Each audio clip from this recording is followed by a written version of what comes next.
Did you know that modern agriculture also requires the installation of generator sets to solve problems such as unstable power supply, production demands, and emergency response?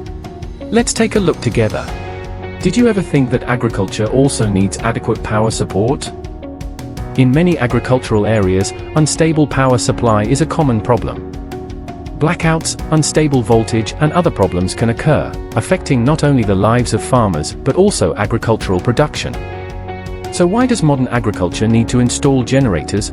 Firstly, agricultural production has a high demand for electricity, such as irrigation systems, animal feed processing, cold storage operations, breeding equipment, and so on, all of which require electricity support. Second, natural disasters or other unexpected events can cause power outages, such as typhoons, heavy rains, earthquakes, and so on, and generator sets can provide emergency power support in these situations.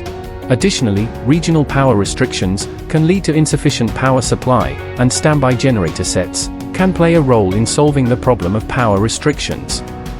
The AGG Agricultural Power Generation Solution is a tailored solution for modern agriculture, designed to provide reliable power support for agricultural production. It includes project planning and design, generator set selection, equipment installation, operation and maintenance, after-sales training, emergency response, and more. With experience in the agricultural sector, AGG improves the efficiency and quality of agricultural production by ensuring a smooth power supply.